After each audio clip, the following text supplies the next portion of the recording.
My name is Chris Gavin, and I only have one question for you. How about those Cubs? Huh? Woo! Yeah, alright, yeah. Whoa. White Sox fan. Well, either way, you live in a gorgeous city. I love Chicago, and it's good to be back here. Yeah, thank you, thank you. You know what? Sometimes I was not feeling too proud about myself, and last week I said to myself, I don't read enough anymore. So I decided to go out and I put my hand on a great book, a book about the greatest inventions of all time. Turned out to be a fascinating book. I loved it.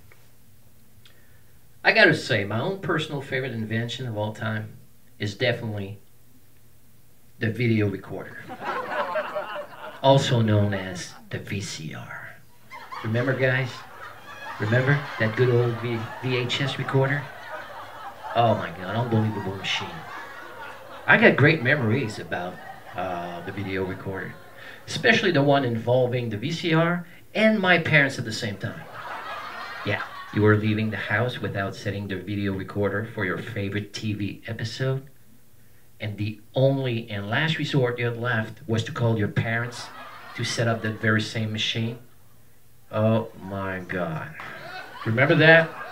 Yeah, great memories about that. Bed and breakfast, on the other hand, not one of the greatest inventions of all time. Nah. What's a bed and breakfast, really? Oh, and if you really want to sound cool, call it a B&B. What's a B&B, really? It's no more than a crappy old house with too many bedrooms and not enough bathrooms, right? Not for the B&B owners. For the B&B owners, it's not old. It's not crappy. It is quaint. It is rustic.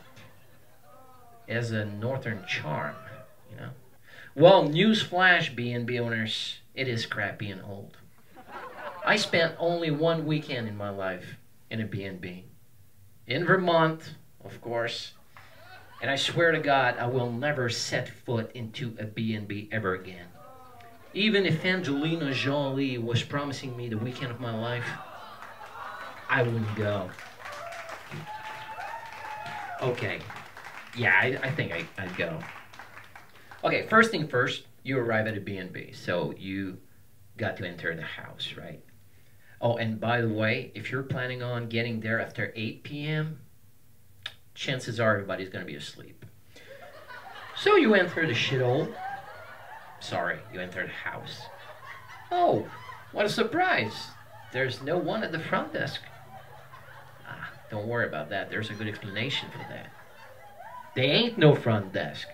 There's only a cheap, crooked table in the corner of the room with that stupid ceramic smiling cow on it. And then you got to ring that stupid bell. And if you really want someone to show up, better ring it twice. Then a charming, not so young lady will show up. And she will say something like, welcome to the Smiling Cow. My name is Hazel. Or Mildred, if you're deeper in the country, you know what I'm saying? More often than not, Hazel or Mildred turns out to be the owner of the B&B, the cook, the maid, and also the tourist guide. Then Hazel or Mildred will lead you to your bedroom. It is usually very small with no TV, no radio in it. And guys, don't expect to find a minibar anywhere in the room. This is really not the place to get drunk and sex. Not the right place either. Why do you think there's no radio, no TV in the bedroom? Well, let's put it this way. B&B owners are not familiar with what we call soundproofing. Nah. And don't get fooled. You'll find the same problem with the bathroom, which, by the way, is the only bathroom in the house. Don't I know it? Oh yeah, I know it. I spent my whole weekend constipated, going for a number 2 in a small bathroom down the hall with no lock on the door and walls thinner than a piece of paper. Out of the question. Oh, and then comes nightfall. Exciting moment. Yeah, very exciting. There you are, lying down on your back, staring at the ceiling, completely wiped out from the hayride. Oh, I remember that moment. As I was watching the ceiling fan rotating, it got me thinking. I said to myself, this is a bed and breakfast, right? I mean, a B&B. So what happens if in the middle of the night Hazel or Mildred passes away? I mean, who's gonna cook my breakfast?